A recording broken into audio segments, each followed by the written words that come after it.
ஃபாத்திமா ரலியல்லாஹு இருக்கிறாங்க. ஃபாத்திமா ரலியல்லாஹு என்ன பண்றாங்கன்னா, திருமறை குர்ஆன் வசனத்துல ஒரு வசனம் வரும், உங்களுக்கு பிடித்த பெண்களை 2 மும்மூன்றாக 4 திருமணம் பண்ணி கொள்ளுங்க என்ற ஒரு வசனம் வரும். ஃபாத்திமா ரலியல்லாஹு என்ன பண்ணா, ஃபஜர் தொழுது குர்ஆன் ஓதுற வளமை இருந்துச்சு.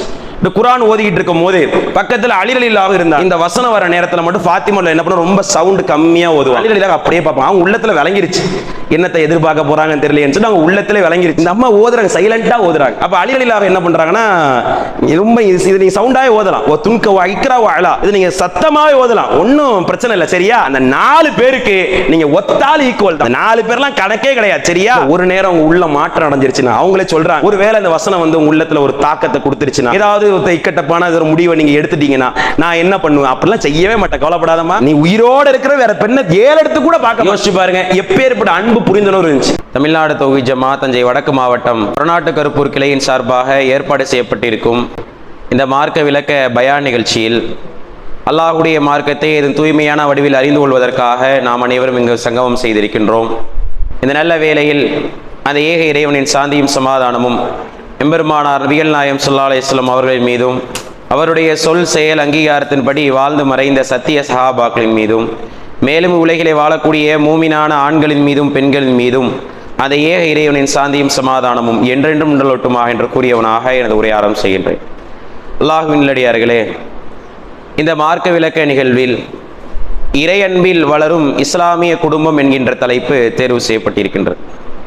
பொதுவாக குடும்ப வாழ்வு என்று சொன்னாலே நபிகள் நாயகம் ஸல்லல்லாஹு அலைஹி வஸல்லம் சொல்லி காட்டுகின்றார்கள், ஒரு ரிதாத்துக்கு அலா குந்தும், நிச்சயமாக குடும்ப வாழ்விலே மிகப்பெரிய கண்குளிர்ச்சியையும் இவ்வுலக வாழ்விலே மனிதர்களுக்கு வழங்கப்பட்ட ஆகப்பெரிய அருள்கொடையிலே குடும்பம் ஒரு மிகப்பெரிய ஒரு அருள்கொடையாகவும் இருப்பதென்று அல்லாஹ்வுடைய தூதர் அவர்கள் நமக்கு சொல்லி காட்டிய செய்தியை நம்மால் பார்க்க முடிகின்றது. ஆனால் பல நபர்கள் குடும்பம் என்று சொன்னாலே அதான் எங்களுக்கு முசீபத்தாவே இருந்துகிட்டு இருக்கு, குடும்பம்னு அருள்கொடை ரசூலுல்லாஹ் சொன்னாங்க, எங்க வீட்டுக்கு போனா எங்களுக்கு குடும்பம் தான் எங்களுக்கு முசீபத்தா இருந்துகிட்டு இருக்கு, வீட்டு வாசல்ல நுழைய முடியல, வீட்டுக்குள்ள போனாலே பலதரப்பட்ட டார்ச்சர், வீட்டுக்குள்ள நுழைஞ்சாலே பலதரப்பட்ட விஷயங்கள்ல மனதை புண்படுத்தக்கூடிய வகைகள்ல பல ஏச்சி பேச்சுக்களை வாங்கக்கூடிய வகையில தான் எங்களுக்கு இருந்துகிட்டு இருக்கு. அதனாலதான் வீட்டுல இல்லாம வெளியில நான் சுத்திட்டு இருக்கேன், வேலை இல்லாட்டியும் பரவாயில்ல வெளியில நான் சுத்திட்டு இருக்கேன் என்று சொல்லக்கூடிய மக்களை நம்மால் பார்க்க முடிகின்றது. ஆனால் அல்லாஹ் ரப்புல் ஆலமீன் திருமறையிலே சொல்லி காட்டுகின்றான், லி தஸ்குலு இலைஹா, நிச்சயமாக உங்களுக்கு மன அமைதி இருக்கின்றது. எங்கு தெரியுமா இருக்கின்றது? உங்களுடைய மனைவிமாரிடத்துல இருக்கு, உங்களுடைய குடும்பங்கள்ட்ட உங்களுக்கான மன அமைதி இருக்கின்றது என்று அல்லாஹ் நமக்கு திருமறையிலே சொல்லக்கூடிய செய்திகளை பார்க்க முடிகின்றது. என்று வாழக்கூடிய காலகட்டத்தில் ஏராளமான கலாச்சார சீரழிவுகளாக இருக்கலாம், ஏராளமான தற்கொலை நிகழ்வுகளாக இருக்கலாம். இதற்கெல்லாம் காரணம் என்ன? எனக்கு நிம்மதி இல்லை, குடும்பத்தில் நிம்மதி இல்லை, குடும்ப வாழ்க்கையில் எனக்கு சராசரி நிம்மதி இல்லாம இருந்துகிட்டு இருக்கு என்று சொல்லக்கூடிய விடயங்கள் தான் குடும்ப சீரழிவிற்கு பிரதான காரணமாக நம்மால் பார்க்க முடிகின்றது. ஆனா இந்த குடும்ப வாழ்வை மாற்று மதத்தில் வாழக்கூடிய கண்ணோட்டத்திலே நாம் பார்த்தோம் என்று சொன்னா நமக்கு நிம்மதி இருக்காது. அதுவே ஒரு இறை அன்புல, ஒரு இறை நேசத்துல ஒரு குடும்பம் வளருவது என்று சொன்னால், ஒரு குடும்பம் கட்டமைக்கப்படுவது என்று சொன்னால், அந்த குடும்பத்திலே பொருளாதாரம் குறைவாக இருந்தாலும் சரி, அந்த குடும்பத்திலே எப்பேற்பட்ட உயிர் இழப்பு ஏற்பட்டாலும் சரி, அந்த குடும்பத்திலே இறை அன்பு இருக்கும் என்று சொன்னால், இறை நேசம் இருக்கும் என்று சொன்னால், நிச்சயமாக அந்த குடும்பம் அழகான முறையிலே வடிவமைக்கக்கூடிய சூழ்நிலையாக அமையும். கண்டிப்பாக அதை மாற்றத்தை கொடுக்கும். பல நபிமார்களுக்கு அப்படிதான் மாற்றத்தை கொடுத்தது, அல்லாஹ்வுடைய தூதருக்கு அப்படிதான் மாற்றத்தை கொடுத்தது. அந்த மாற்றம் நம்முடைய குடும்பத்தில் வர வேண்டும் என்று சொன்னால் நாம் இறை நம்பிக்கை கொண்ட மக்களாக மாற வேண்டும். அதே நேரத்தில் திருமறை குர்ஆனுடைய தொடர்புகள், அல்லாஹ்வுடைய தூதருடைய பொன்மொழிகள் நம்முடைய வாழ்க்கையிலே அங்கீகாரம் பெற்று நடைமுறைப்படுத்தி மாற்றம் அடைந்தால் மட்டும்தான் குடும்பம் அல்லாஹ்வுடைய அரவணைப்பிலே, இறை அன்பிலே, நேசத்திற்கு தகுந்தாற்போல் வளரக்கூடிய சூழ்நிலையாக மாற்றத்தை அடையும். அல்லாஹ்வுடைய தூதருடைய வாழ்க்கையை எடுத்து பாருங்க. இன்று பெரும்பான்மையான பிரச்சனைகள், கணவன் மனைவிக்கு வரக்கூடிய பிரச்சனைகள் பெரும்பான்மையில் ஆக தலையாக விதிக்கின்றது. இந்த பிரச்சனையின் விளைவாகத்தான் அவருடைய சந்ததிகள், ஆண் பிள்ளையா இருக்கலாம், பெண் பிள்ளையா இருக்கலாம், இதை பாற்று வெளியே வரக்கூடிய சந்ததிகள் எப்படி பார்ப்பாங்க? அத்தா அம்மாவை திட்டுவார், அம்மா அத்தாவை திட்டுவாங்க. அசிங்கமான காதுகளுக்கு கேட்க முடியாத அருவருக்கத்தக்க வார்த்தைகளால இருவருக்கும் சண்டை நடக்கும். இதே பிள்ளை நீங்க வளர்த்தெடுத்த அதே வாரிசு வெளியே அந்த வார்த்தையை பிரதிபலிக்கிற நிலைமையை பார்க்க முடியும். உடனே என் பிள்ளை கெட்ட வார்த்தை பேசுறான், என் பிள்ளை வந்து வாயை திறந்து அசிங்க அசிங்கமா பேசுறான். இந்த மாதிரி பழக்கம் எங்க இருந்து வந்துச்சுன்னு தெரியல, நீ யாரோட சேர்ந்து கெட்டு போனன்னு தெரியல. அதுக்கு ஆணி வேற நாம தானே. அதான் அறிவியல் ஆய்வாளர்கள் சொல்லி காட்டுவாங்க, உங்க பிள்ளை கெட்ட வார்த்தை எல்லாம் பேசல, மாறாக அவன் கேட்ட வார்த்தையை தான் பேசுறான். அத்தா அம்மாவை திட்டி இருப்பாரு, அம்மா அத்தாவை திட்டி இருப்பாங்க. இந்த வார்த்தை எங்கே கேட்டிருப்பான், நல்லா இருக்கே வார்த்தை, அத்தாவே பயன்படுத்துறாருல, அம்மாவே பயன்படுத்துறாங்களே, அப்ப சரியாதான் இருக்கும். நாம தான் அந்த விதையை போடுறோம். நாம என்னத்தை விதைக்கிறோமோ அதைத்தான் நாம அறுவடை பண்ணுவோம். நம்ம என்னத்தை உள்ளத்துல ஆழித்தரமா விதைக்கின்றோமோ அதை தான் அறுவடை பண்ணக்கூடிய சூழ்நிலையாக இருக்கும். இப்ப நாம நம்முடைய குடும்ப கட்டமைப்பில இறையன்பின் அழைப்பு நம்முடைய குடும்பம் இருக்கின்றதா? ஏன்னு சொன்னா அல்லாஹ் திருமறையில் அப்படிதான் சொல்லி காட்டுறான். யா அய்யுஹல்லதீன ஆமனு, மூமின்களே, ஹு அன்ஃபுஸிஹிம் அஹ்லிக்கும் மின்னாரா, உங்களையும் உங்கள் குடும்பத்தார்களையும் நரக நெருப்பில் இருந்து காத்துக் கொள்ளுங்கள். அல்லாஹ் சொல்லி காட்டக்கூடிய வார்த்தையை பாருங்க. ரசூலுல்லாஹ்வுக்கு ஆரம்பத்தில் இந்த ஏகத்துவத்தை சொல்ற நேரத்துல குடும்பங்கள் ரீதியா அல்லாஹ் ஆரம்பிக்க சொன்னான். அதே மாதிரி அல்லாஹ்வும் சொல்றான், முதல்ல உங்களை பாருங்க, உங்க குடும்பத்தார்களை பாருங்க, முதல்ல அவங்களை சேவ் பண்ணுங்க, முதல்ல அவங்களை காப்பாத்துங்க, பின்னால வெளி மக்கள்கிட்ட போய் எடுத்து சொல்லலாம் என்று சொல்லி காட்டுறாங்கன்னு சொன்னா, நாம நம்முடைய குடும்ப வாழ்க்கையை எவ்வாறு அமைச்சிருக்கோம், அல்லாஹ்வுடைய தூதர் அவர்கள் தன்னுடைய குடும்ப வாழ்க்கையை எவ்வாறு அமைத்தார்கள். அல்லாஹ்வுடைய தூதருடைய காலகட்டத்தில் ஏராளமான செய்திகளை நம்மளால பார்க்க முடியும். நீ குடும்பம் என்று எடுத்தாலே சண்டை சச்சரவு தான் இருந்துகிட்டு இருக்கு. வீட்டுக்கு போனா நிம்மதி இல்ல. கணவன் வீட்டுக்கு வருவார், வந்து 5 நிமிஷம் உட்கார மாட்டார். பேம்பஸ் வாங்குனீங்களா, பால் வாங்குனீங்களா, டீ தூள் வாங்குனீங்களா, மோர் வாங்குனீங்களா, புடுங்கி எடுத்துருவோம். 5 நிமிஷம் உட்கார மாட்டார். அவர் எவ்வளவு கஷ்டத்துல வருவாரு, எவ்வளவு வேதனையில வருவாரு, அவர் கடையில என்ன கஷ்டம், வெளியில என்ன கஷ்டம், அதெல்லாம் பாக்குறது இல்ல. உள்ள வந்தோடனே உங்க மோவன் என்ன தெரியுமா பண்ணா, சோத்து பானையை உருட்டி விட்டான். உங்க மோவன் என்ன தெரியுமா பண்ணா, டீய போட்டு கவுத்து விட்டான். பெரிய பாரதூரமான விஷயமா, என்ன மாதிரி விஷயம் தெரியல. உள்ள வந்து இதான் சொல்லியே ஆகணுமா, வேற அப்புறம் கூட உட்கார வச்சு அவருக்கு ஆறுதல் படுத்தி அனுசரணையான வார்த்தை சொல்லி கூட சொல்லக்கூடாதா? இது முதல்ல ஒப்படைச்சிடணும், இல்லைன்னா அவங்களுக்கு தலை வெடிச்சிடும். இப்படி ஒரு குடும்பம் இருக்குதுன்னு சொன்னா, இந்த அளவிற்கு ஒரு குடும்ப கோட்பாடு இருக்குன்னா அந்த குடும்பம் எந்த அடிப்படையில் வளரும்? அல்லாஹ்வுடைய தூதர் எப்படி தெரியுமா இருந்தாங்க? அவங்களுக்கும் ஆயிஷாவுக்கும் சண்டை வரும் தான், வராம இருக்காது. குடும்பம்னா சண்டை வரணும், வராத குடும்பம் கிடையவே கிடையாது. அப்படி ஒரு குடும்பமே கண்டுபிடிக்கப்படல.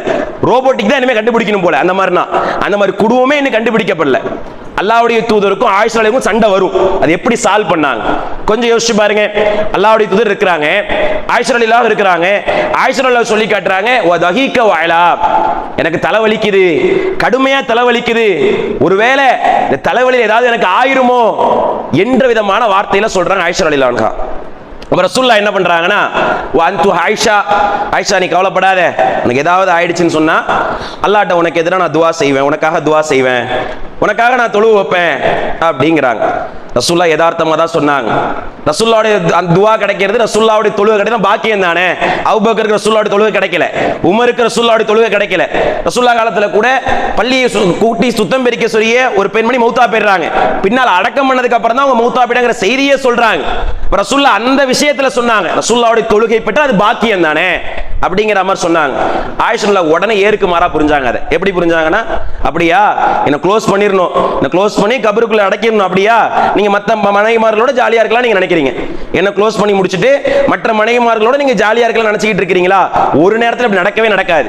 என்ன மாதிரி என்ன இப்படி பேசிட்டு இருக்கீங்கன்னு சொல்லி தாறுமாறா கத்துறாங்க. ஹதீஸ்கள்ல வருது எந்த அளவுக்குனா, அருகில ஒரு விரிப்பு இருந்துச்சாம், வதஹீக வஅலா, தூக்கி வீசினாங்கலாம் வருது. அங்க அருகில விரிப்பு தான் வீசுவாங்க. நம்ம வீட்டுல அப்படி வேற மாதிரி நடக்கும், ஆப்ப கரண்டி பறக்கும், தோசை திருப்பி பறக்கும், தோசையே ஃப்ளையிங் சாசர்ல வர மாதிரிலாம் இருக்கும், நிறைய நடக்கும்னு வச்சுக்கோங்களேன். அப்படி தூக்கி வீசினாங்கிற செய்திலாம் வருது. ரசூலுல்லாஹ் அப்படியே மல்லு கட்டிட்டுலாம் போய் நிக்கல. எப்படி என்ன பார்த்து பேசுவ, எப்படி இந்த மாதிரிலாம் நீ பண்ணுவ, அப்படி மல்லு கட்டிட்டுலாம் போய் ரசூலுல்லாஹ் நிக்கல. ரசூலுல்லாஹ் அழகா முடிச்சாங்க, வதலா வதலூலு, நீ முன்னாடி உனக்கு தான் தலைவலிக்குதுன்னு நீ சொன்ன, இப்ப எனக்கு தலைவலிக்குதுமா, அப்படியே விட்டுருமா அப்படின்னாங்க. முன்னாடி உனக்கு தலைவலிக்குதுன்னு சொன்ன, இப்ப எனக்கு தலைவலி, அந்த பேச்சை விட்டுருவோம், தெரியாம சொல்லிட்டு விட்டுரு. கணவன் மனைவி மத்தியில பிரச்சனை வர்ற நேரத்தில் ரசூலுல்லாஹ் காட்டி தந்த அழகான ஒரு அணுகுமுறையை பாருங்க. ஒரு பிரஷர் ஹை பிரஷரா இருக்கா, ஒன்னு இறங்கிதான் ஆகணும், அல்லது ஒன்னு ஹையா இருக்கா, இன்னொன்னு இறங்கிதான் ஆகணும். இது அதிகமா நம்ம பார்த்தோம்னு சொன்னா பெண்கள்கிட்ட இந்த குணத்தை பார்க்கலாம். என்னடா அது பேசுறது ஆண்களா இருக்கனால பெண்களை பத்தி சொல்லாம இருக்கணும், அப்படி கிடையாது. ரசூலுல்லாஹ் அப்படிதான் காட்டி தந்தாங்க. பெண்கள்கிட்ட எப்படின்னு சொன்னா, ஒரு நேரத்துல கோவம் வந்து அவ்வளவு சீக்கிரம் தனியாது, ஆண்களுக்கு நாம இறங்கி போய் தான் ஆகணும். இதை இயல்பாவே அல்லாஹ் அப்படிதான் படைச்சிருக்கான். பெண்கள் என்று சொன்னா அவங்க வளைந்த விலாயரம்புல படைக்கப்பட்டவங்க தான், கோடல் மணலா இருக்கும். நாம அனுசரணையா இருக்கணும், நாம கட்டுக்கோப்பா வச்சிருக்கணும் என்று நாம அவங்களுக்கு பாடம் எடுக்கணும். இன்னைக்கு நாமளே ஏறுக்கு மாறா நான் இறங்கி வந்துருவேனா, உங்களுக்கு நான் இறங்கி போயிருவேனா, நான் எவ்வளவு பெரிய ஆள் தெரியுமா அப்படி நாம சரிக்கு சமமா இருக்கும்னா அந்த குடும்பம் இறையன்பின் அடிப்படையில வளரக்கூடிய குடும்பமாக இருக்காது. இன்னைக்கு இப்பேற்பட்ட பிரச்சனை தான் தலாக்கு வரை நிக்கிற நிலைமையை நம்மளால பார்க்க முடியுது. என்னுடைய கணவர் என்ன அப்படி பேசிட்டார், என்னுடைய கணவர் என் சாப்பாட்டுல உப்பு இல்லன்ட்டார், என் மாமியார் மத்தியில நான் அசிங்கப்படுத்திட்டார். இதான் பஞ்சாயத்து. வேற பஞ்சாயத்து பெரிய லெவல்ல தேட வேணாம், பெரிய பஞ்சாயத்து இதா இருந்துகிட்டு தான் இருக்கு. எந்த நோக்கத்திலையும் பார்க்க வேணாம். இப்படி இருக்கிற பிரச்சனைகளை நம்ம எங்க போய் தேடணும், எந்த இடத்துல போய் தேடணும்? அல்லாஹ்வுடைய தூதருடைய அந்த குடும்ப வாழ்க்கையில பார்த்தாலே முடிஞ்சிருச்சு. இந்த அளவுக்கு இருந்த பிரச்சனையை பூதாகரமா வெடிக்கிற பிரச்சனையை அல்லாஹ்வுடைய தூதரவங்க எந்த அளவுக்கு சர்வ சாதாரணமா அதை ஹேண்டில் பண்ணாங்க. இந்த கலையை ஒருத்தர் கத்துக்கிட்டா போதுங்க, அவர் தான் குடும்பத்துல ராஜாவே இருப்பார், வேற யாருமே தேவையில்லைங்க. அந்த இந்த நுணுக்கங்களை கத்துக்கிட்டாலே போதும். அதே மாதிரி அல்லாஹ்வுடைய தூதரவங்க எந்த அளவுக்கு இருப்பாங்கன்னு சொன்னா மனைவிமார்கள் மத்தியில சகஜமா பேசுவாங்க, பழகுவாங்க, அன்பு காட்டுவாங்க. இன்னைக்கு அந்த பண்பு காலங்கள்ல குறையிற அளவுக்கு பார்க்க முடியுதா இல்லையா? என்ன காரணம்னு சொன்னா ஆரம்பத்திலே இந்த குடும்பம் இஸ்லாமிய அடிப்படையா வளர்ந்துருந்துச்சுன்னா எப்பேற்பட்ட அளவுல இருக்கும்? ரசூலுல்லாஹ் சொன்னாங்களே, ஒரு பெண் 4 விஷயத்துக்காக மனம் முடிக்கப்படுறா. ஒலி மாலிகா, ஒலி ஹசபிகா, ஒலி ஜமாலிகா, ஒலி தீனிகா. ஒலி மாலிகா அவருடைய பொருளாதாரத்துக்காக மனம் முடிக்கப்படுறா. ஒலி ஹசபிகா அவருடைய அழகிற்காக மனம் முடிக்கப்படுறா. ஒலி தீனிகா சில பேர் மார்க்கத்துக்காக மனம் முடிக்கப்படுறாங்க. ஒலி ஜமாலிகா அவருடைய குடும்ப பாரம்பரியத்துக்காக மனம் முடிக்கப்படுறாங்க. இதுல யார் தீனுக்காக மனம் முடிக்கப்படுறாங்களோ அவங்க மட்டும்தான் அல்லாஹ்விடத்துல சிறந்த ஒரு பெண்களா கருதப்படுவாங்க. மறுமையில் இந்த துணை நல்ல முறையில் அல்லாஹ்விடத்துல கொண்டு போகக்கூடிய சூழ்நிலையா இருக்கும் என்று அல்லாஹ்வுடைய தூதர் சொன்னாங்க. இன்னைக்கு அந்த அடிப்படையில் நம்முடைய தேர்ந்தெடுப்பு இருந்துச்சுன்னு சொன்னா நம்முடைய குடும்ப வாழ்க்கையில அல்லாஹ்வுடைய உதவி கண்டிப்பா இருக்கும். இன்னைக்கு நாமளே என்னங்க பண்றோம்? நம்முடைய பெண் பிள்ளையா இருக்கலாம், ஆண் பிள்ளையா இருக்கலாம், மாப்பிள்ளை பார்ப்போம், பொண்ணு பார்ப்போம், என்னென்ன கண்டிஷன் வைப்போம்? மாப்பிள்ளை வெள்ளையா இருக்கணும், அந்த பொண்ணு அட்டகருப்பா இருக்கும், அதெல்லாம் தேவையில்லை. மாப்பிள்ளை வெள்ளையா இருக்கணும், மாப்பிள்ளைக்கு சொந்த ஊடு இருக்கணும், மாப்பிள்ளை 1 லட்சம் 1.5 லட்சம் சம்பாதிக்கணும். சரியா? இன்னும் ஒரு படி கூடுதலா போய் மாப்பிள்ளைக்கு அக்கா தங்கச்சி இருக்க கூடாது. நாத்தனா குடும்பம் வருதுல, மாப்பிள்ளை அக்கா தங்கச்சி, இன்னும் சில இடத்துல மாமியார் இருக்கக்கூடாது. ஏன் மாப்பிள்ளை குடும்பமே தேவையில்லையே, அத்தாமாவே தேவையில்லையே அப்படிங்கிற அளவுக்கு போகும். மாப்பிள்ளைக்கு இது எதுவுமே இருக்கக்கூடாது, மாப்பிள்ளை இப்படி இருக்கணும். மாப்பிள்ளை இதெல்லாம் சொல்லிட்டு மாப்பிள்ளை தொழுகையாளியா அதெல்லாம் தேவையில்லை. மாப்பிள்ளை தாடி வச்சிருக்காரு அதெல்லாம் தேவையில்லை. காசு சம்பாதிக்கிறாருல அது போதும். ஒர்க் ஃப்ரம் ஹோம் அது போதும். வெளிநாட்டு மாப்பிள்ளை கப்ப மாப்பிள்ளை அது போதும். வேற எதுவும் தேவையில்லை. இப்படி ஒரு குடும்பம் தேர்ந்தெடுக்கப்படுதுன்னு சொன்னா அந்த குடும்பம் எப்படி தீனுக்கான குடும்பமா இருக்கும்? இந்த குடும்பம் எப்படி அல்லாஹ்வுடைய அன்பை பெற்ற குடும்பமா இருக்க முடியும்? கொஞ்சம் யோசிச்சு பாருங்க. இதே அடிப்படை தான் பெண்களுக்கு பார்க்கிறோம்ல, இதே அடிப்படை தான் ஆண்களுக்கு உண்டு, பெண்களுக்கு உண்டு. இப்ப நாம இருக்கிறோம், நாம ஆண்களா தேர்ந்தெடுக்கிறோம்னு சொன்னா இதே கான்செப்ட் தான் பார்க்கும். பெண்களை பார்க்கிறோம்னு சொன்னா இறையச்சின் அடிப்படையில, தீனின் அடிப்படையில இப்படி தேர்வு செய்து நம்முடைய மகன்களுக்கு மகள்களுக்கு திருமணம் செய்து வைக்கிறோம்னு சொன்னா இந்த செயல் மட்டும்தான் மறுமையில தலையாயத்தில் நமக்காக வந்து நிற்கும். அந்த செயலை சரியான முறையில் அமைக்கலன்னு சொன்னா அதுதான் எனக்கு மறுமையில கேள்விக்குறியா வந்து நிற்கும். இன்னைக்கு பலகட்ட திருமணங்களா இருக்கட்டும், பலகட்ட தலாக்குகளா இருக்கட்டும், இந்த மார்க்க சிந்தனை இல்லாத நிகழ்வு தான் இன்றைக்கு பல குடும்பங்கள் கேள்விக்குறியா ஆக்கப்படுகின்ற சூழ்நிலை நம்மளால பார்க்க முடியுது. அல்லாஹ்வுடைய தூதர் இந்த பக்குவம் இல்லை. அல்லாஹ்வுடைய தூதரை பொறுத்தவரையில எப்பேற்பட்ட பிரச்சனை வந்தாலும், எந்த மாதிரியான குடும்ப சம்பவமான பிரச்சனைகள் வந்தாலும் அழகிய முறையில கையாளக்கூடிய பக்குவம் அல்லாஹ்வுடைய தூதர்கிட்ட இருந்துச்சு. எப்பேற்பட்ட பக்குவம்னு சொன்னா பெண்கள் இருக்கிறாங்களா அவங்க கோணல் மணல தான் இருப்பாங்க, விலா எலும்ப போன்றவங்க தான், அவங்களுக்கு தகுந்த மாதிரி தான் நாம இருக்க முடியும். ரசூல் அப்படியே நடந்தாங்க. எந்த அடிப்படைன்னு சொன்னா ரசூல் ஸல்லல்லாஹு அலைஹி வஸல்லம் காலகட்டத்தில், ரசூலுல்லாஹ்வுடைய காலத்துல விளையாட்டு போட்டிகள் நடக்குது. விளையாட்டு போட்டிகள் நடக்கக்கூடிய அந்த நேரத்தில் ஆயிஷா ரலியல்லாஹு அப்படியே இருக்கிறாங்க. எல்லாரும் வெளியில வந்து விளையாட்டு போட்டிகள், வீர விளையாட்டுகளை வந்து பார்த்துக்கிட்டு இருக்கிறாங்க. ரசூலுல்லாஹ் நாட்டுடைய மன்னரா இருக்கிறாங்களா, பெண்களை பொறுத்தவரையில நாம எங்காவது வெளியே கிளம்புவோம், ஏன்னா அழைச்சிட்டு போங்கிற வார்த்தையெல்லாம் அவங்க வாயில இருந்து வராது. நானும் கூட வரேன் அப்படிலாம் வரவே வராது. ஆனா பின்னால பிரச்சனை வராம என்ன வரும்னா, என்ன எங்கேயாவது அழைச்சிட்டு போனீங்களா, நீங்க மட்டும் ஊரா போய் சுத்துறீங்க, மந்தி சாப்பிட போறீங்க, எங்கெங்கயோ சுத்துறீங்க, வெளிநாட்டுல உங்க நண்பர்களோட பழகுறீங்க, ஒரு வார்த்தை எங்க அழைச்சிட்டு போனீங்களா, ஏன்னா அவங்க சொன்னாதான் அழைச்சிட்டு போக முடியும். அவங்க சொல்ல மாட்டாங்க, இயல்பே அதான், அவங்க வாயில இருந்து வரவே வராது. நம்ம தான் கேட்டு எப்படி உள்ளத்தை போல தெரிஞ்சுக்கிறதுன்னு தெரியல, எப்படி தெரிஞ்சுக்க முடியும்னு தெரியல. ஆனா அது இப்படி ஒரு இயல்பு அவங்கள்ட்ட இருக்குது ரசூலுல்லாஹ் அறிஞ்சு வச்சிருந்தாங்க. அல்லாஹ்வுடைய தூதர் என்ன பண்ணாங்கன்னா அவங்கள கூப்பிடுறாங்க. எந்த அடிப்படைன்னு சொன்னா, ஆயிஷாவே நீங்க வாங்க, வீர விளையாட்டு நடந்துகிட்டு இருக்கு, வந்து பாருங்க, ஹிஜாபின் அடிப்படையில் வந்து பாருங்க அப்படிங்கிறாங்க. அப்ப ரசூலுல்லாஹ்வுடைய தலைக்கு பின்னால அந்த வீர விளையாட்டுகளை ஆயிஷா ரலியல்லாஹு அவங்க பார்க்கறாங்க. அப்ப எந்த அளவுக்கு சொல்றாங்கன்னா, அவர்களுடைய கண்ணமும் ரசூலுல்லாஹ்வுடைய கண்ணமும் ஒன்றோடு ஒன்று ஒட்டி அவங்க வீர விளையாட்டுகள் ஆயிஷா அவங்க பார்த்தாங்க என்ற செய்தியை பார்க்க முடியுது. எந்த அளவுக்கு நல்ல கூடுதலாவே செய்தி வரும். அவங்களுக்கு இந்த வீர விளையாட்டுல பார்ப்பதற்கெல்லாம் ஆசை கிடையாது. பெண்களா இருக்கிறாங்கன்னு சொன்னா அந்த குத்துச்சண்டை பார்க்கறதுக்கு ஆசை இருக்குமா? விளையாட்டுகளை பார்க்க ஆசை இருக்குமா? அதுவே பாரதி கண்ணம்மாவோ தென்றல் வந்து என்ன தீண்டுமோ வாணி ராணியோ இந்த சீரியல்ல போட்டா எல்லாருக்கும் ஆசை வரும். ஒரு சீரியல் ஓடுதா, ஒரு நாடகம் ஓடுதா, இந்திய தொலைக்காட்சிகளில் முதல் முறையாக சொன்னா போதும், திரைக்கு வந்து சில மாதங்களே ஆனன்னு சொன்னா போதும், குடும்பமே எட்டி பார்க்கும். என்ன படத்தை போட போறான்னு தெரியலையே, தீபாவளிக்கு ரிலீஸ் ஆன படமா, பொங்கலுக்கு ரிலீஸ் ஆன படமா, எந்த படம் வரப்போகுதுன்னு தெரியலையே, எல்லாரும் அதான் எதிர்பார்த்துட்டு இருப்போம். அவங்களுக்கு இந்த சண்டை இதெல்லாம் பிடிக்கவே பிடிக்காது, இதெல்லாம் எதிர்பார்ப்புல இருக்காது. இப்ப இவங்க இந்த வீர விளையாட்டுகளை பாக்குறாங்களே, அப்புறம் இதெல்லாம் ரசூல்லா சொல்லியே காட்டுறாங்க. இதை பார்த்த ஒரே காரணம் என்ன தெரியுமா? ரசூல்லா கூப்பிட்டாங்க, போனேன். ஒரே காரணம் நபியுடைய பொறுமையை சோதிக்கணுங்கிறதுக்காக தான் போனேங்கிறாங்க. அவங்க தாடையை அப்படியே வச்சு ரசூல்லா அப்படியே தோள்பட்டக மேல தாடையை வச்சு பார்த்துக்கிட்டே இருக்காங்க. ரசூல்லா ஏதாவது சொல்றாங்களா, ஏதாவது விரட்டுறாங்களா அப்படிங்கிற மாதிரி பார்த்துக்கிட்டே இருக்காங்க. இப்ப நம்முடைய கணவர் மாதிரி தானே, ஒரு நேரம் தான், அவ்வளவுதான். ஒரு இடத்துக்கு அழைச்சிட்டு போயிருப்போம், எங்கேயோ ஒரு இடத்துல ஃபங்க்ஷனுக்கோ எங்கே கடற்கரையோ சுற்றுலா தலங்களுக்கு அழைச்சிட்டு போயிருப்போம். ஒரு தடவை அழைச்சிட்டு போயிருப்போம், 2 தடவை அழைச்சிட்டு போவோம், 3வது அதே தடவை அழைச்சிட்டு போ சொன்னா உனக்கு ஒரு வேலையே கிடையாதா, வீட்டுக்கு போ அப்படின்னு துரத்தி விட்டுரும். என் காசை கரியாக்க தான் நீ இருந்திருக்கியா, அதெல்லாம் உங்க அத்தா வீட்டுல போய் வாங்கிக்க. அடுத்த பேச்சு இப்படிதான் வரும். அப்ப இவங்க என்ன பண்றாங்கன்னா ரசூலுல்லாஹ்வுடைய பொறுமையை சோதிச்சு பார்க்கறாங்க. ரசூலுல்லாஹ்வுடைய எந்த அளவுக்கு பொறுமை இருக்கு நான் பார்க்கறேன், சோதித்து பார்க்கிறதுக்காக மட்டும் தான் இருந்தேன் அப்படின்னு சொல்லி காட்டுறாங்க. ரசூலுல்லாஹ் சலச்ச ஆள் கிடையாது. ரசூலுல்லாஹ் புரிஞ்சுக்கிட்டாங்க, நீ நில்லுமா, எவ்வளவு நேரம் வேணா நில்லு, நான் தாங்குவேன், நீ எவ்வளவு நேரம் நில்லு, ரசூலுல்லாஹ்வை நான் போக மாட்டேன்னு சொல்ல மாட்டாங்க. நீ போன ரசூலுல்லாஹ்வுடைய வாயிலிருந்து வரவே வராது, அதுவரை நில்லு, நான் பார்த்துக்கிறேன் அப்படிங்கிற மாதிரி தான் இருந்துச்சு. அவங்களும் நிக்கிறாங்க. இப்ப ரசூலுல்லாஹ்வே நின்றுகிட்டு இருக்கிற நேரத்தில் ஆயிஷா சொல்றாங்க, நான் போயிடுறேன். அப்ப இதைத்தான் நான் எதிர்பார்த்தேன், நீ போமா, இதைத்தான் நான் எதிர்பார்த்தேன், நீ போ. இப்படிதான் ரசூலுல்லாஹ் அனுப்பிச்சு விட்டாங்க. இப்ப எப்பேற்பட்ட குடும்ப கட்டமைப்பு அல்லாஹ் அழகான முறையில் செதுக்கி வச்சிருந்தாங்க. இந்த வீட்டுல பிரச்சனை வர நேரத்துல, இப்படி குடும்பங்கள்ல பிரச்சனை வர நேரத்துல எப்படி அழகிய ஒரு ஆறுதலை அல்லாஹ்வுடைய தூதர் அவங்க தன்னுடைய மனைவிமார்கள் மத்தியில இணக்கத்தை ஏற்படுத்தி வச்சிருந்தாங்க. இந்த இணக்கம் நம்முடைய குடும்பத்துல ஏற்படணும்னு சொன்னா நாம திருமறை குர்ஆன் எடுத்து படித்து இருக்கணும், நபிகளாருடைய வாழ்க்கை வழிமுறையை தெரிஞ்சிருக்கணும். இது இருந்தா மட்டும்தான் இந்த வழிமுறைகளும் இந்த திருமறை குர்ஆனுடைய தொடர்பும் நமக்கு இருந்தா மட்டும்தான் நம்முடைய குடும்ப வாழ்க்கை இறையன்பில் வளரக்கூடிய ஒரு வாழ்வாக அமையும். அதன் அடிப்படையில் வளர்ந்தா மட்டும்தான் நம்முடைய சந்ததிகள் அல்லாஹ்வுடைய பொருத்தத்தை பெற்ற சந்ததிகளாக மாற்றத்தை கொடுக்க முடியும். அப்படி இல்லைன்னு சொன்னா இன்னைக்கு சமுதாயத்துல பார்க்க முடியுது, 5வது படிக்கிற நண்பர்கள்ல இருந்து பார்க்க முடியுது, போதை வஸ்துக்களா இருக்கலாம், இன்ன பிற கலாச்சார சீரழிவுகளா இருக்கலாம், இப்பேற்பட்ட நிகழ்வுக்கு மாற்றத்தை கொடுக்குறாங்கன்னு சொன்னா அதுக்கு முழுக்க பெரும் காரணம் நம்முடைய வளர்ப்புல தான் இருக்கு, நம்முடைய குடும்பத்துல தான் இருக்கு. கணவன் வெளிநாட்டுல இருப்பாரு, சம்பாரிச்சு கொடுக்கிறது மட்டும் தான் அவருக்கு வேலையா இருக்கு, வெளிநாட்டுல காசு பணம் இறக்கி கொடுக்கிறது மட்டும் தான் அவருக்கு வேலை, வேற எந்த ரோபோ அவருக்கு என்ன நடக்குதுன்னு தெரியாது. அம்மா இருப்பாங்க, என் பிள்ளை தங்கமான பிள்ளை, என் பிள்ளை எந்த கெட்ட பழக்கத்துக்கு போகாது, நியாயமான பிள்ளை, என் பிள்ளை பத்தி எனக்கு நல்லா தெரியும். இப்படி ஜால்ஜாப்பு தட்டுறோம்ல, இந்த சிந்தனை நமக்கு இருக்கக்கூடாது. ரசூலுல்லாஹ்வுடைய காலத்தை நீங்க எடுத்து பாருங்க, அல்லாஹ்வுடைய தூதர் அவங்க தன்னுடைய பிள்ளையை வளர்க்கிற நேரத்துல கூட ஃபாத்திமா ரலியல்லாஹு அன்ஹா தன்னுடைய ஈரக்கொலைன்னு சொன்னாங்க. ஃபாத்திமா ரலியல்லாஹு அவங்களை வந்து அலி ரலியல்லாஹு அவங்களுக்கு மனம் முடிச்சு வைக்கிறாங்க.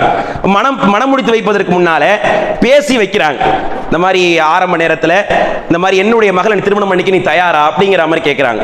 அப்ப அலி ரலியல்லாஹு சொல்றாங்க, நிச்சயமா, ஏன்னா வளர்ப்பு பிள்ளை தானே, ரசூலுல்லாஹ்வுடைய பெரியத்தா பையன் தானே, ரசூலுல்லாஹ் வீட்டுல தான் வளர்றாங்க, நான் நிச்சயமா உங்க பிள்ளையை கட்டிக்கிறேன், திருமணம் பண்ணிக்கிறேன் அப்படிங்கிற மாதிரி சொல்றாங்க. அலி ரலியல்லாஹு அவங்க என்ன பண்றாங்கன்னா மகர் சேர்த்து வருவதற்காக வெளியே பஸ்ராவுடைய நாட்டிற்கு சென்று மகர் சேர்த்து விட்டு வராங்க, பொருளாதாரத்தை எடுத்துட்டு வராங்க. வர்ற வழியில தண்ணி தாகம் அதிகமா அடிக்குது. அப்ப அந்த இடத்துல ஃபாத்திமா ரலியல்லாஹு என்ன பண்றாங்கன்னா தண்ணீரை வச்சு நீர் அரைச்சிட்டு இருக்காங்க. நீர் அரைச்சிட்டு இருக்கும் போது நிக்கிறது ஃபாத்திமா ரலியல்லாஹு அலி ரலிக்கு தெரியாது, கிட்ட வந்ததுக்கு அப்புறம் தான் ஃபாத்திமா ரலின்னு தெரியுது. வந்துட்டு என்ன பண்றாங்கன்னா கொஞ்சோண்டு தண்ணி கிடைக்குமா, மனிதாயமான அடிப்படையில் தான் கேட்டாங்க, அதே மாதிரி தண்ணியும் கொடுக்குறாங்க. இவங்க தண்ணி குடிக்கிறாங்க. தண்ணி குடிச்சதுக்கு பின்னால இந்த 2 பேரையும் ஒன்னா பார்த்த சில மக்கள் என்ன பண்றாங்கன்னா ஊர்ல தப்பும் தவறுமா பேசுறாங்க. என்ன இன்னும் திருமணம் நிச்சயிக்க தான் பட்டிருக்கு, இன்னும் மகர் கொடுத்து கல்யாணம் முடிக்கல, உங்க 2 பேரும் மீட் பண்ணி பேசிக்கிறாங்களே, எவ்வளவு பெரிய ஒரு குற்றம். இந்த செய்தி ரசூலுல்லாஹ்வுக்கு வருது. நம்ம வீட்டுல எப்படி தானங்க பேசிதான் வச்சிருப்பாங்க, ஒரு ஆணுக்கோ ஒரு பெண்ணுக்கோ பேசிதான் வச்சிருப்பாங்க. தலைவர் இங்க வெளிநாட்டுல போனே போட்டுருவார், எப்படிமா நல்லா இருக்கியாமா, எப்படி இருக்கமா, என் வீட்டுல எத்தனை பேர் இருக்காங்க, எங்க அம்மா இருக்கிறாங்க, எங்க தங்கச்சி இருக்கிறாங்க, இங்க போன் கால் தொடர்பே இருக்கு. அந்த மாதிரி இருந்துட்டு இருக்கும். இன்னும் சில வீடுகள்ல தங்களுடைய மகள் யாரையோ ஒருத்தர் ஒரு மாற்று மதத்தோட யாரையோ ஒருத்தர் திருமணம் செய்வதற்கு முன்னால தனிமையில பேசுவாங்க, காதல் போன்ற இப்பேற்பட்ட விஷய கருத்துக்கள்ல இருப்பாங்க. அம்மாவே சொல்லுவாங்க, மருமகள்கிட்ட மாமாவும் பேசிட்டு இருக்கான், இதுல என்ன பெருமைன்னு தெரியல, மருமகள்கிட்ட மாமாவும் பேசிட்டு இருக்கான், ஒரு அந்நிய பெண்ணு ஒரு அந்நிய ஆணு, இதை இன்னைக்கு சர்வ சாதாரணமா நடைபெறக்கூடிய சூழ்நிலையை பார்க்க முடியாது. எப்பேற்பட்ட கலாச்சார சீரழிவு இருக்கு. ரசூலுல்லாஹ் என்ன பண்றாங்கன்னா கூப்பிட்டு விசாரிக்கிறாங்க, இங்க வாங்க, ரெண்டு பேரும் இங்க வாங்க, நிச்சயிக்க தான் பட்டிருக்கு, உங்களுக்கு திருமணம் நிச்சயிக்க தான் பட்டிருக்கு, இன்னும் முடியல, மகர் கொடுத்து திருமணம் முடியல, எப்படி நீங்க பேசுவீங்க? அப்ப நடந்தது சொல்லுங்க. தண்ணி தாங்க கேட்டேன், குடிக்கிறதுக்கு தண்ணி கேட்டேன், அதை ஊர்ல பார்த்து தப்பும் தவறுமா பேசிட்டாங்க. அப்பதான் ரசூலுல்லாஹ் அந்த சபையில இருந்து அந்த பிரச்சனையை முடிச்சுட்டு அப்படியே வெளில வராங்க. இன்னைக்கு நாம நம்ம பிள்ளைங்களை எப்படி பார்க்கிறோம்? என் பிள்ளை தகுந்த பிள்ளை, என் பிள்ளை எந்த கெட்ட பலம் கிடையாது, நம்ம பிள்ளை பத்தி யார் என்ன சொன்னாலும், உன் பிள்ளை அங்க பைக்ல பார்த்தமா, அந்த காஃபியோட பைக்ல போயிட்டு இருந்தது பார்த்தமா, உன் பிள்ளை இன்ஸ்டாகிராம் ஃபேஸ்புக்ல வந்து ரீல்ஸ் போடுறதெல்லாம் பார்க்கறமே, இல்ல தப்பா இருக்குமா அப்படின்னு சொன்னா கூட இல்ல இல்ல என் பிள்ளை தகுந்த பிள்ளை, என் பிள்ளைக்கு அப்பேற்பட்ட என்னெல்லாம் கிடையவே கிடையாது, நல்ல பிள்ளை, சாலிகான பிள்ளை, அப்படி ஏன் வளர்ப்பு அப்படி இல்ல, என்ன வளர்த்தன்னு சொல்றீங்களா? நம்ம பிள்ளைங்க நல்ல பிள்ளைங்க தான், அதுல மாற்று கருத்தே கிடையாது. நம்ம பிள்ளைகளுடைய உள்ளத்துல ரத்த நாளத்துல ஓடக்கூடிய சைத்தான் நல்லவன் கிடையாது, அதை உள்ளத்துல புரிஞ்சுக்கணும். நம்ம பிள்ளைங்க நல்ல பிள்ளைங்க தான், அதுல எந்த வித மாற்று கருத்தும் கிடையாது. சைத்தான ஒருத்தன் இருக்கான் பாருங்க, அவன் அயோக்கிய பையன், அவன் நல்லவனே கிடையாது. இதை நாம உள்ளத்துல ஆழமா விளங்கிக்கிட்டா மட்டும்தான், இந்த செயலை நாம ஆழமா விளங்கிக்கிட்டா மட்டும்தான் நம்முடைய குடும்பம் இறையன்பில கட்டமைக்கப்பட்ட குடும்பமாக நல்ல முறையில் அமையும். இந்த அப்பேற்பட்ட குடும்பத்தை நாம வடிவமைக்கணும்னு சொன்னா, நாம நம்முடைய வாழ்க்கையில இறை அன்பு நம்முடைய வாழ்க்கையில வேணும்னு சொன்னா, நபியுடைய போதனைகள் நம்ம வாழ்க்கைக்கு தேவை. அல்லாஹ் சொன்ன அந்த போதனைகள் நம்முடைய வாழ்க்கைக்கு தேவை. அந்த விதமான போதனைகளை ஏன் கையால மறுத்துக்கிட்டு இருக்கும்? கொஞ்சம் யோசிச்சு பாருங்க. இன்னைக்கு திருமறை குர்ஆனுடைய வசனங்கள் எத்தனை வீடுகளில் ஒலிக்கப்படுது, எத்தனை வீடுகளில் இன்னும் பல பிள்ளைகளுக்கு 17 வயதாவது 18 வயதாவது திருமறை குர்ஆனை பார்த்து கூட ஓத தெரியல நிலைமைகளை பார்க்க முடியுதா இல்லையா? வீட்டுல அத்தா மௌத்தா இருப்பாரு, அம்மா மௌத்தா இருப்பாங்க, ஆம்பளை பிள்ளைக்கு ஜனாசா தொழுகை நீங்க வைக்க தெரியல. பிள்ளைங்க மட்டும் மேக்ஸ்ல ஃபெயிலானா கேட்போம், சயின்ஸ்ல ஃபெயிலானா கேட்போம், சோசியல்ல ஃபெயிலானா கேட்போம், மௌத்தா போயிருப்பாங்க. பெத்தெடுத்த அத்தா மௌத்து, அம்மா மௌத்து, ஜனாசுலக வைக்கணும், ஆம்பளை பிள்ளை தானே வைக்கணும், அத்தாவுடைய கடனை பொறுப்பு இருக்கணும்ல, தெரியல. இப்ப என்ன விதமான வளர்ப்பு நீங்க வளர்த்து வச்சிருக்கீங்க பிள்ளைங்களை? கொஞ்சம் யோசிச்சு பாருங்க. அதே பெண் பிள்ளைகளா இருக்கிறாங்களா, அம்மா மௌத்தா, அம்மாவுடைய மௌத்த நீ குளிப்பாட்ட தெரியல. பெத்தெடுத்த அம்மா அவங்க மௌத்தனி குளிப்பாட்ட தெரியல. மௌத்து குளிப்பாட்ட ஊர்ல ஆள் இருப்பாங்களா, கூப்பிடுங்க, அவங்க தான் வந்து குளிப்பாட்டணும், அவங்க தான் எல்லாம் பண்ணணும். என்ன விதமான வளர்ப்பை நம்ம வளர்த்து வச்சிருக்கிறோம்? கொஞ்சம் யோசிச்சு பாருங்க.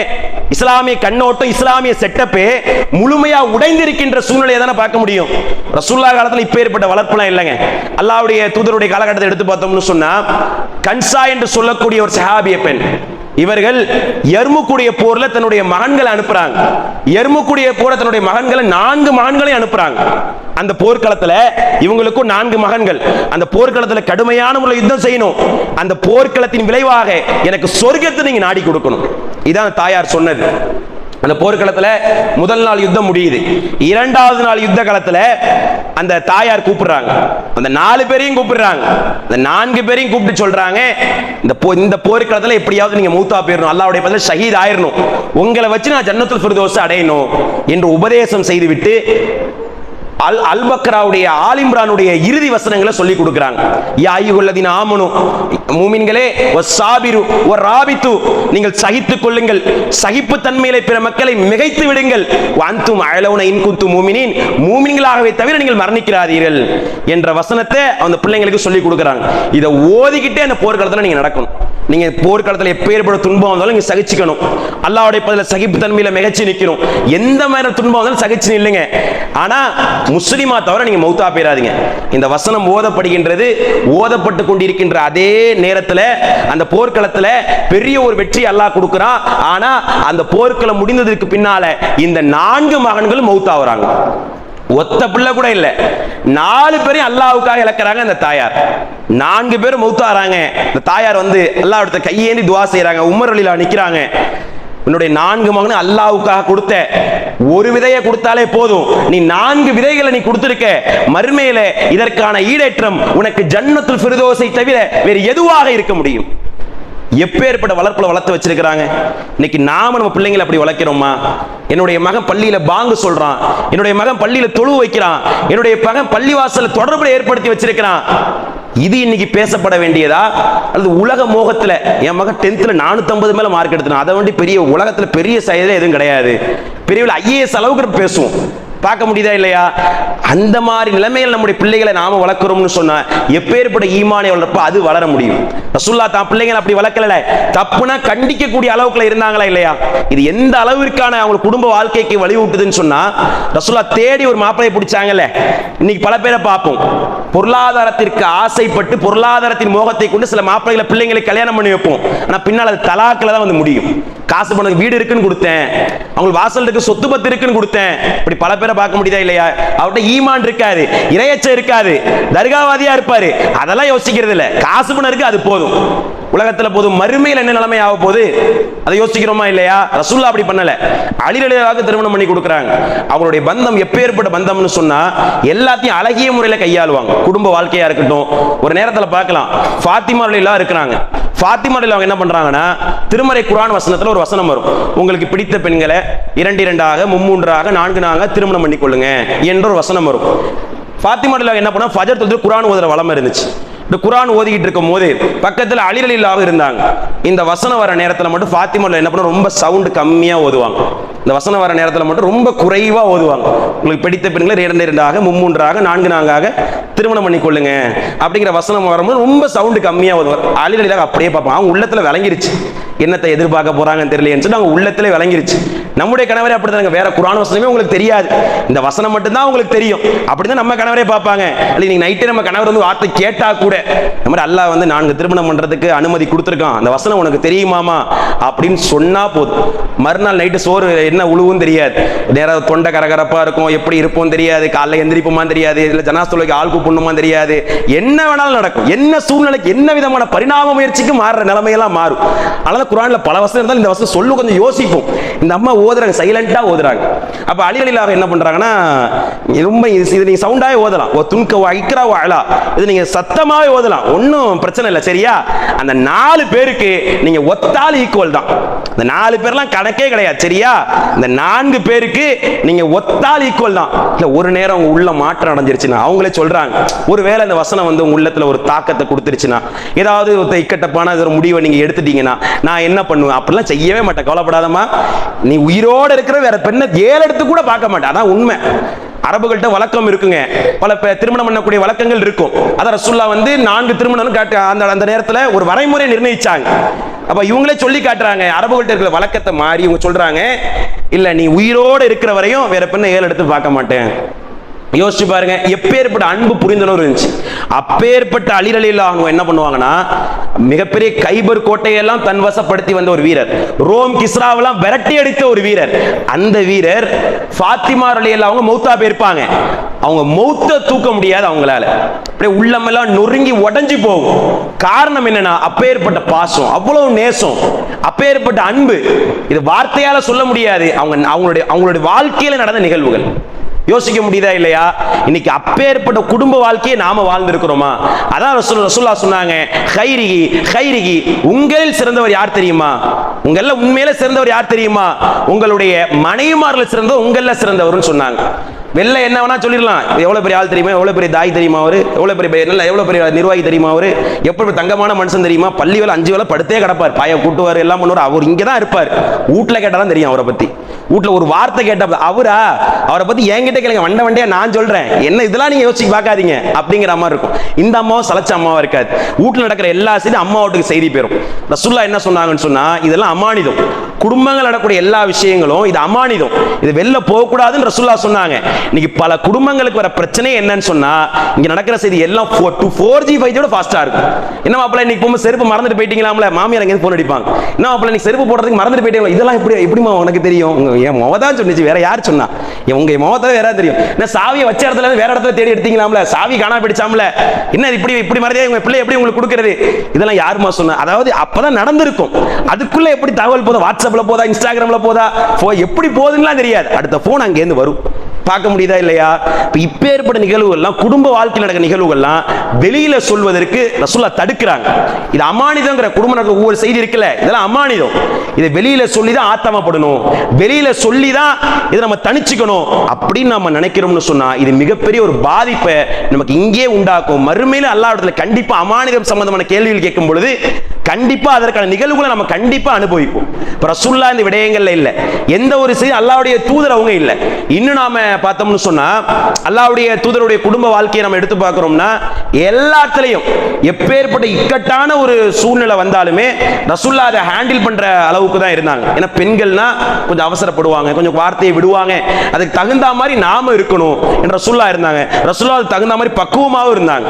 எப்பேற்பட்ட பக்குவம்னு சொன்னா, ஒரு நேரத்துல ஒரு போர்க்களத்துக்கு அல்லாஹ்வுடைய தூதர் அவங்க போய்கிட்டு வந்துடுறாங்க. ஒரு போர்க்களத்துக்கு போயிட்டு வர வழியில சஹாபாக்களை முன்னாடி அனுப்பிச்சிடுறாங்க, நீங்க முன்னாடி போங்க அப்படிங்கிறாங்க. அப்ப ஆயிஷா ரலியல்லாஹு ரசூலுல்லாஹ் பேசிக்கிறாங்க, ஓட்டப்பந்தயம் ஓடுவோமாங்கிறாங்க.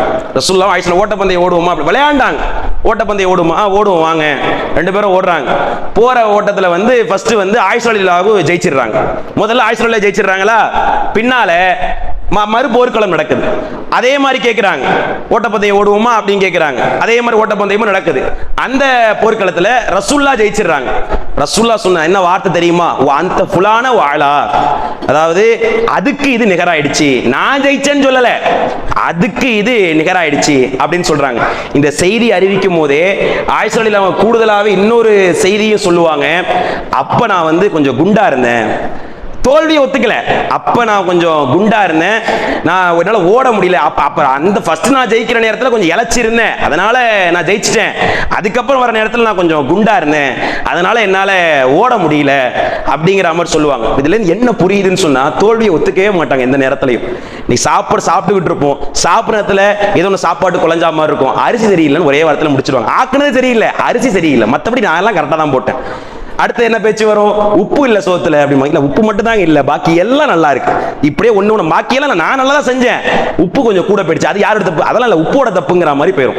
அதெல்லாம் உப்போட தப்பு இல்ல, அரிசியோட தப்பு அப்படிங்கிற மாதிரி போகும். தோல்வியை ஒத்துக்கிறதே இல்லை, எந்த நேரத்திலையும் தோல்வியை ஒத்துக்க மாட்டாங்க. ரசூலுல்லாஹ் அதை புரிஞ்சுக்கிட்டாங்க. அதை புரிஞ்சுக்கிட்டு தான் ஒவ்வொரு நேரத்திலையும் பக்குவமா ஹேண்டில் பண்ணாங்க. எந்த ஒரு நேரமா அவங்களுக்கு ஏருக்கு மாறா போய் நில்ல. அதே மாதிரி நாம எப்படி இருக்கணும், ஆண்களா இருக்கக்கூடிய நாம எப்படி இருக்கணும்னா, ரசூலுல்லாஹ் சில விஷயங்களை நமக்கு சொல்லி கொடுத்தாங்க. பெண்கள் இருக்கிற வச்சுக்கங்களேன், அவங்கள்ட்ட பேசுவதற்கு நேரத்தை நாம ஒதுக்கணும். ரசூலுல்லாஹ் அப்படிதான் இருந்தாங்க. பெண்களா இருக்கிறாங்கன்னு சொன்னா அவங்களுடைய வாழ்க்கையில பேசுவதற்கு சில நேரங்களை நாம ஒதுக்கணும். ஏன் தெரியுமா? சில வீட்டுல பிரச்சனை வர காரணம் என்ன தெரியுமா? திருமணம் ஆகுறதுக்கு முன்னாடி பல நேரம் உரையாடிடுவார் போன்ல, கிட்டத்தட்ட 6 மாசம் 1 வருஷம் உரையாடுவார். இன்னும் காதல் திருமணம்லாம் சொல்லவே தேவையில்லை, 5 வருஷம் உரையாடிடுவாங்க. கல்யாணத்துக்கு அப்புறம் முகத்தை கொடுத்து கூட பேச மாட்டாருமா. எப்படிங்க பேசுவாங்க? 5 வருஷம் போன்லயே ஓடி இருக்கு, அது நிச்சயிக்கப்பட்ட 6 மாசம் போன்லயே ஓடி இருக்கு, எல்லா செய்தியும் போன்லயே ஓடினதுக்கு அப்புறம் பேசுறதுக்கு இங்க என்ன இருக்கு? எப்பவும் வராரு, உருன்னு இருக்காரு, உருன்னு எந்திரிச்சு போறாரு, கொடூரமா கர்ண கொடூரமா முகத்தை வச்சு நான் என்ன பண்ண அவருக்கு? இதான் இங்க பிரச்சனையே. ரசூலுல்லாஹ் அப்படி இல்ல, தன் மனைவிக்கு நேரத்தை ஒதுக்குனாங்க. இஷா தொழுகைக்கு பின்னால பேசுவதை ரசூலுல்லாஹ் வெறுத்தாங்க. அதே ரசூலுல்லாஹ் என்ன பண்றாங்கன்னா பேசினாங்க. யார்கிட்ட? தன்னுடைய மனைவிமார்கள்ட்ட பேசினாங்க. நம்ம தன்னுடைய மனைவிக்குன்னு ஒரு நேரத்தை வச்சிருந்தாங்க, மனைவிமார்களுக்குன்னு ஒரு நேரம், இஷாக்கு அப்புறம் அவங்கள்ட்ட பேசுறது. இந்த பண்புலாம் அல்லாஹ்வுடைய தூதர் அவங்கள்ட்ட ரத்தின சுருக்கமா இருந்துச்சு. இந்த பண்பை நாம நம்முடைய வாழ்க்கையில கையாளணும். இந்த மாதிரி பண்புகள் நம்மள்ட்ட இருந்துச்சு சொன்னாலே குடும்பத்துல பெரிய ஒரு தலைவிரிச்சு ஆடக்கூடிய எந்த விதமான பிரச்சனைகளும் நிகழாத அளவிற்கு இருக்கும். ரசூலுல்லாஹ் அப்படிதான் கையாண்டாங்க. இன்னும் எந்த அளவுக்குன்னா, தன்னுடைய மனைவிகள்கிட்ட அன்பாக அரவணைப்பான முறையில் பேசுற அளவுக்குலாம் இருக்கும். ரசூலுல்லாஹ் தன்னுடைய மனைவியை ஆயிஷான்னு பேர் சொல்லவே கூப்பிட மாட்டாங்க, ஆயிஷன்னு தான் சொல்லி கூப்பிடுவாங்க. ஆயிஷ் அழகா ஷார்ட் ஃபார்மா செல்லமா கூப்பிடுவாங்க. ரசூலுல்லாஹ் அப்படிதான் கூப்பிட்டு பழகுனாங்க. இன்னைக்கு நாம பார்த்துடலாம், சொல்லவே தேவையில்லை. திருமணம் ஆனதுலேயும் சரி, வெறுமனே ஒய்ஃப்னு தான் அவர் சேவ் பண்ணிடுவோம். இதே ஒரு பஞ்சாயத்தாக வந்து நிற்கும். ஏன் ஒரு அழகான முறையில் ஹாட்டின்லாம் போட்டு வச்சா என்ன? நான் உங்களை எப்படி ஹாட்டின்லாம் போட்டு வச்சிருக்கேன், எந்த அளவுக்குலாம் போட்டு உங்களை வச்சிருக்கேன், நீங்க எப்படி இருக்கிறீங்க, உங்களுக்கு பிடிக்கலையா? இதுலேருந்து பஞ்சாயத்து ஆரம்பிக்கும். நான் உங்களை எப்படி தங்கமா தாங்கி வச்சிருக்கேன், என்னோட ட்ரீம்லாம் வச்சிருக்கேனா இல்லையா, நீங்க என்ன இப்படி போட்டுங்க. சில பேர் தொல்லை தாங்க முடியும், ஹோம் மினிஸ்டர்னு போட்டு விட்டுருவாங்க. நீ தான் வீட்டில் மினிஸ்டர், தொல்லை தாங்க முடியல முன்னால. சில பேர் டேஞ்சர்லாம் இருக்கும், போன் எடுத்துடாதீங்க டேஞ்சர் அப்படிங்கிற மாதிரிலாம் இடத்துல பார்க்க முடியும். என்ன இதுன்னு புரியல. இப்ப இந்த மாதிரி சில குடும்பங்கள் இருக்குல்ல, ரசூலுல்லாஹ் இதெல்லாம் அழகா கையாண்டாங்க. அழகா செல்ல பேர் வச்சு ரசூலுல்லாஹ் கூப்பிடுவாங்க. எங்கேயாவது போர்க்களத்துக்கு போறாங்களா, அழைச்சிட்டு போவாங்க மனைவிமார்களை, தனியா போக மாட்டாங்க. ரசூலுல்லாஹ் எங்க போனா மனைவிமார்கள் அழைச்சிட்டு போவாங்க. நம்ம நார்மலா எங்க போனாலும் அழைச்சிட்டு போக மாட்டோம். அது வேற விஷயம். இங்கே கடை ஒன்ன வேற அழைச்சிட்டு போகணுமா? இவர் எதுக்கு இப்படி இருக்கிறாருன்னு தெரியாது. தன்னை பேச்சுலர்னு காட்டிக்கணுமா, இல்ல திருமணம் ஆகலன்னு தன்னை காட்டிக்கணுமா, இல்ல இன்னொரு திருமணத்துக்கு அடி போடுறாரா என்னன்னு தெரியாது. அந்த மாதிரி நிலவரில் இருந்துகிட்டு இருக்கும். ரசூலுல்லாஹ் என்ன பண்ணுவாங்கன்னா, எங்க போனாலும் அழைச்சிட்டு போவாங்க. போர்க்களத்துக்கு போறாங்களா, செய்வாங்களா, சீட்டு குலுக்கி போடுவாங்க. சீட்டு குலுக்கி போட்டு எந்த மனைவிமார் பேர் வருதோ அவங்களை அழைச்சிட்டு போவாங்க. ரசூலுடைய வளமையாவே இருந்துச்சு. ஹுதைபியா உடன்படிக்கைலாம் பார்க்க முடியும். உம்மு சலமா ரலியல்லாஹு அவங்க எல்லாம் அழைச்சிட்டு போனாங்க. இப்ப இந்த விதமான பண்புகள் ஆண்களாகிய நம்மள்ட்ட வரணும். நம்ம போற இடத்துல அவங்க எதிர்பார்ப்பாங்க. இதெல்லாம் எதிர்பார்க்கக்கூடிய விஷயங்கள். ரசூல் அழகாவே சொல்லி கேட்ட பெண்கள்லாம் எதிர்பார்ப்பு குணம் அதிகமாக தான் இருக்கும். இதெல்லாம் அவங்க எதிர்பார்க்கக்கூடிய விஷயங்களா இருந்துச்சு. எங்க போனா கொஞ்சம் அழைச்சிட்டு போனா என்ன, நம்ம 4 சவுத்துல தான் இருக்கிறோம், இவர் தான் 4 இடத்துக்கு போயிட்டு வராரு, எல்லா இடத்துக்கும் போயிட்டு வராரு, நம்மளை அழைச்சிட்டு போனா என்ன, அவங்களுடைய எதிர்பார்ப்பு அப்படிதான் இருக்கும். பெண்களுடைய எதிர்பார்ப்புலாம் அப்படிதான் இருந்துகிட்டு இருக்கும். எங்க போனாலும் கூடவே வந்துட்டு இருக்காங்க பை, தனியா கூட நிம்மதியா இருக்க கூட மாட்டாங்க பை, இது ஒரு பஞ்சாயத்தா கொண்டு வரக்கூடாது. ரசூலுல்லாஹ் அப்படிதான் இருந்தாங்க. அல்லாஹ்வுடைய குடும்ப வாழ்க்கையும் அப்படிதான் இருந்துச்சு. அந்த மாதிரி நம்முடைய குடும்ப வாழ்க்கையில அரவணைப்படும். ரசூலுல்லாஹ்வுடைய குடும்ப வாழ்க்கை எந்த அளவு கட்டமைக்கப்பட்டுச்சோ அப்பேற்பட்ட குடும்ப வாழ்க்கை நம்முடைய வாழ்வுல இருந்தாதான் நம்முடைய பார்த்து வளரக்கூடிய சந்ததிகள் அல்லாஹ்விற்காக வளரக்கூடிய சந்ததிகளாக மாற்றத்தை கொடுக்க முடியும். நீங்க பார்க்கலாமே, ரசூலுல்லாஹ்வுடைய காலத்துக்கு பின்னால ஏராளமான சஹாபாக்கள் அல்லாஹ்வுடைய தூதர் காட்டி அந்த வளர்ப்பின் அடிப்படையில் இருந்ததுனால மட்டும்தான் இன்றைய இஸ்லாமிய குடும்பங்கள் அல்லாஹ்வுடைய பொருத்தத்தை அடைந்த குடும்பங்களாக நம்மளால பார்க்க முடியும். ரசூலுல்லாஹ்வுடைய காலத்தை எடுத்து பாருங்க. உம்மு உமாரா ரலியல்லாஹு அவங்க எல்லாம் எடுத்து பார்த்தோம்னு சொன்னா உஹதுடைய போர்க்களத்துல அவருடைய வலது கை இழக்கிறாங்க. எதிரி படையிலேருந்து வரக்கூடிய அம்பு தாக்கப்பட்டு அவங்களுடைய வலது கையை அவங்க இழக்கிறாங்க. வலது கை துண்டிக்கப்படுது. அவங்க தன்னுடைய சாப்பாட்டுக்கு தேவைக்கு கூட அவருடைய மகன் ஹபீப் பின் சயீத் என்று சொல்லக்கூடிய நபித்தோழரை தான் நாடணும். சாப்பாடு ஊட்டி விடுறது அவர் தான், தன்னுடைய தாயாருக்கு மலஜலம் தேவையை நிறைவேற்றுறது அவர் தான், எல்லாமே அவர் தான்.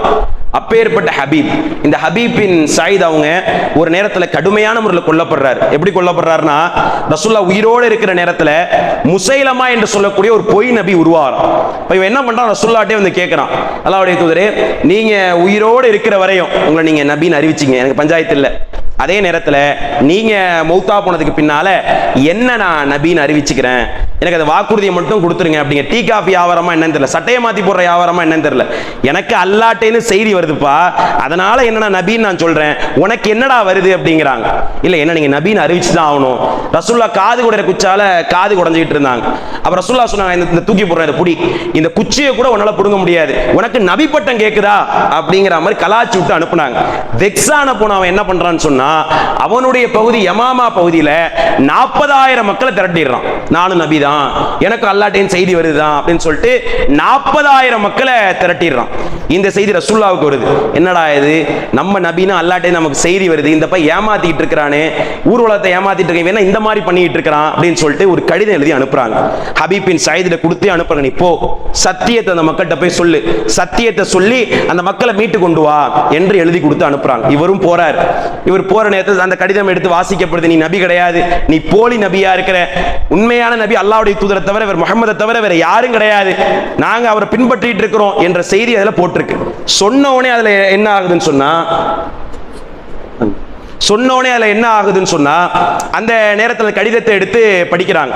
கடிதத்தை எடுத்து படிக்கக்கூடிய அந்த நேரத்தில் மிகப்பெரிய கோபத்திற்கு உருக்கமான நிலைமையில மாறுறோம்.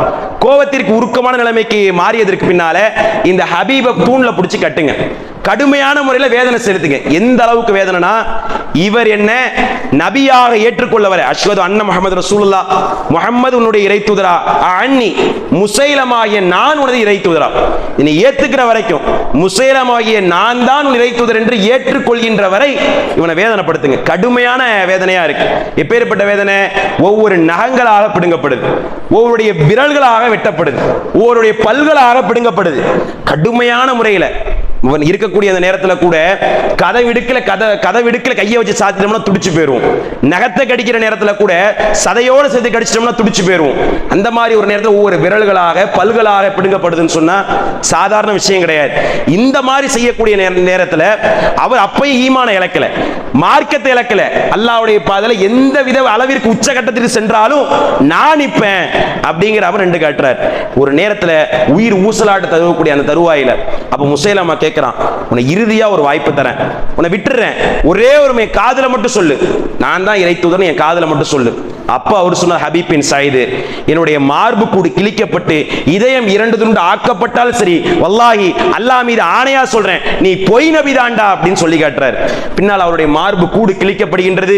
கடுமையான முறையிலே ஒரு உறுப்புகளும் வேதனை செய்யப்பட்டு கடுமையான முறையிலே இந்த உலகத்தை விட்டு பிரிந்து சென்ற வரலாறு நம்மளால பார்க்க முடியுது. இந்த செய்தி அவருடைய தாயாருக்கு கொடுக்கப்படும். அழுதுகிட்டே சொல்லுவாங்க, என்னுடைய மகனை நான் பெற்றெடுத்தேன், ஜன்னத்துல் ஃபிர்தௌஸுக்காக நான் வார்த்தெடுத்தேன். அப்பேற்பட்ட வாய்ப்பு மிக்க ஒரு வாய்ப்பை அல்லாஹ் என்னுடைய குடும்பத்தார்களுக்கு கொடுத்திருக்கான், அல்லாஹ்விற்கே புகழ் அனைத்தும் என்ற விதமான வார்த்தையை வச்சு அல்லாஹ்ட்ட கையேந்துவாங்க. கொஞ்சம் யோசிச்சு பாருங்க, தன்னுடைய மகனை வைத்து அவங்க சொர்க்கம் அடைஞ்சிருக்கிறாங்கன்னு சொன்னா இன்னைக்கு நாம நம்முடைய பிள்ளைகளை வச்சு சொர்க்கம் அடைய முடியுமா? ஒரு கண கேள்விக்குறியாக வச்சு பாருங்க. நாளைக்கு சில அடியார்கள் சொர்க்கத்துக்கு வந்திருப்பாங்க, அல்லாஹ்வே கேட்பான், ஓ ஹாதா குலா, என்னப்பா எதுக்கு நீ வந்தேன்னு தெரியலையா, ஏன் சொர்க்கத்தில் இருக்கிறேன்னு தெரியலையா என்று அல்லாஹ்வே கேட்பான். இப்ப கேட்கிற நேரத்துல அந்த நேரத்துல அந்த மனிதர்கள் சொல்லுவாங்களா, தவீலுன வாயிலா, எனக்கு தெரியல, எதுக்கு நாங்க வந்தோம் தெரியல, என்ன நன்மையை செஞ்சோம், அந்த மாதிரி பெரிய நன்மையெல்லாம் நாங்க செய்யல, எதுக்கு வந்தோம் தெரியல.